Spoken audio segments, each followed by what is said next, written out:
2026년 3월 3일 대한민국 금융시장에 정말 역사적인, 아니 사건이라고 불러야 할 하루가 있었습니다. 단순한 하락이 아니었죠. 그날의 폭락을 아주 철저하게 분석하고 바로 내일을 위한 생존 전략은 무엇인지 지금부터 하나씩 살펴보겠습니다. 마이너스 7.24%. 이 숫자 하나가 그날의 모든 걸 말해줍니다. 코스피가 하루 만에 이렇게 빠진 건데요. 아마 많은 분들 계좌가 정말 새파랗게 질렸을 겁니다. 엄청난 충격이었죠. 이건 그냥 하자가 아니에요. 역사상 가장 큰 폭의 하락이었습니다. 아니, 도대체 무슨 일이 있었길래 시장이 이렇게 한순간에 무너져 내린 걸까요? 그 원인을 지금부터 제대로 파헤쳐 보겠습니다. 그래서 오늘 이 폭락을 5단계로 나눠서 한번 제대로 분석해 볼 겁니다. 먼저 그날의 충격적인 숫자들이 뭘 의미하는지 보고요. 무엇이 이런 퍼펙트 스톰을 만들었는지 그 원인을 아주 속속들이 들여다볼 겁니다.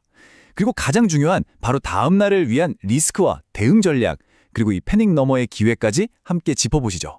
자, 첫 번째, 역사적인 폭락입니다. 우선 그날의 충격이 어느 정도였는지 숫자부터 한번 보면서 피부로 직접 느껴보시죠. 보통 시장이라는 게 오르는 게 있으면 내리는 게 있고 뭐 그렇잖아요. 근데 이날은 정말 달랐습니다. 코스피 코스닥은 그냥 폭락을 했고요. 반대로 원달러 환율하고 국제 유가는 급등을 했죠. 그러니까 주식, 외환, 원자재 이 모든 시장이 동시에 대한민국 경제에 위험하다 이런 신호를 보낸 겁니다. 그야말로 퍼펙트 스톰의 시작이었죠. 자, 그럼 가장 중요한 질문이죠. 왜? 왜 하필 그날 이렇게까지 심하게 무너졌을까요? 분석을 해보니까요. 4가지 요인이 정말 절묘하게 동시에 터져버린 퍼펙트 스톰이었습니다. 모든 일의 시작은 이 지정학적 충격이었어요. 미국하고 이스라엘이 이란을 공습했다는 소식이 딱 전해지니까 시장은 이걸 그냥 단순한 분쟁으로 본 게 아니에요. 야, 이거 호르무즈에어 봉쇄까지 갈 수 있겠다. 전면전으로 번지는 거 아니냐. 이런 공포가 확 휩싼 거죠. 글로벌 자금이 진짜 순식간에 안전자산으로 도망치기 시작한 그 첫 번째 신호탄이었습니다. 이건 곧바로 대한민국 경제의 2중, 아니 3중고로 다가왔습니다. 에너지 수입해야 되는데 유가는 치솟죠. 원화 가치는 떨어지니까 수입 물가 부담은 더 커지죠. 외국인 투자자 입장에서는 가만히 앉아서 환차손까지 걱정해야 하는 정말 최악의 상황이 된 겁니다. 그리고 세 번째는 바로 기술주, 특히 반도체 쇼크였습니다. 글로벌 반도체 시장의 바로미터인 필라델피아 반도체 지수가 거의 5% 가까이 폭락해버리니까 대한민국 시장의 심장이라고 할 수 있는 삼성전자, SK하이닉스가 이걸 버텨낼 재간이 없었던 거죠. 직격탄을 맞은 겁니다. 그리고 마지막으로 이 모든 악재에다가 기름을 부은 격이 된 게 바로 연휴 효과였습니다. 우리가 3일절 연휴로 쉬는 동안 해외에서 터진 이 모든 악재, 이 모든 공포가 꾹꾹 압축되어 있다가 3월 3일 시장 문이 열리자마자 한꺼번에 폭발해버린 겁니다. 충격이 좀 나눠서 반영될 틈도 없이 모든 매물이 한 번에 쏟아져 나온 거죠. 결국 이 모든 건 수급의 붕괴로 나타났습니다. 이 그래프를 보세요. 외국인이 하루 만에 무려 7조 원이 넘는 물량을 시장에 쏟아냈습니다. 이걸 우리 개인 투자자분들이 6조 원 넘게 받아내면서 어떻게든 방어해보려고 했지만 이 거대한 파도를 막기에는 정말 역부족이었죠. 지수가 버텨낼 수가 없는 상황이었습니다. 자, 그렇게 폭락의 날은 끝났습니다. 그런데 진짜 공포는 그날 밤에 시작됐어요. 밤사이 미국 시장과 야간 선물을 보면 다음 날에 대한 단서들이 숨어 있었습니다. 한번 보시죠. 미국 시장도 떨어지긴 했어요. 근데 마이너스 0.94%, 우리 시장의 마이너스 7.24%에 비하면 이건 뭐 하락이라고 말하기도 좀 민망한 수준이죠.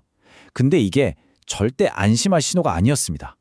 진짜 중요한 단서는 따로 있었거든요. 바로 우리 시장을 따라가는 야간 선물 시장이었습니다. 네, 바로 이겁니다. 우리 정규 시장이 문을 닫은 그 이후에도 코스피 200 야간 선물은 2.5%나 더 빠졌다는 거죠. 이게 무슨 뜻이겠습니까? 다음날 아침 시장은 시작부터 하락한 채로, 즉 개파락으로 출발할 게 거의 확실하다는 아주 강력한 신호였습니다. 그래서 3월 4일 아침 우리는 이 4가지를 정말 눈에 불을 켜고 봐야 했습니다. 첫째, 시장의 공포 심리를 보여주는 VIX 지수 여전히 높았고요. 둘째, 미국 선물 다시 약세로 돌아섰고요. 셋째, 이게 정말 무서운 건데 빚내서 투자한 신용잔고가 사상 최고치라 반대매매 폭탄이 터질 위험이 있었죠. 그리고 마지막으로 외국인 수급에 열쇠를 쥔 환율. 뭐 하나 마음 놓을 수 있는 게 없는 상황이었던 겁니다. 자, 이렇게 위험이 도사리고 있는 시장에서 우리는 그럼 어떻게 해야 할까요? 그냥 손 놓고 있어야 할까요? 다행히도 원본 자료에서는 아주 구체적인 시간대별 대응 전략, 일종의 플레이북을 제시하고 있습니다. 이 전략의 핵심은 예측이 아니라 확인입니다. 보세요.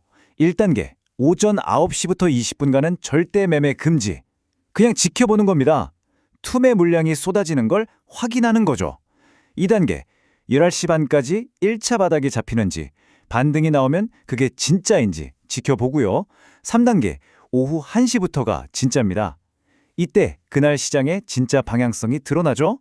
그리고 마지막 4단계, 장마감 동시효과까지 외국인과 기관이 진짜 사는지 아니면 파는지 최종적으로 확인하라는 겁니다. 정말 체계적이죠? 그러면 하루 종일 모니터를 보면서 뭘 체크해야 할까요? 딱 3가지입니다. 첫째, 이 폭락을 만든 외국인들이 선물 시장에서라도 다시 돌아오는지. 둘째, 그들이 돌아오게 만들 환율이 1,480원 아래로 좀 안정되는지. 그리고 마지막으로 시장의 심장인 삼성전자와 SK하이닉스가 무너지지 않고 지지선을 만들어주는지.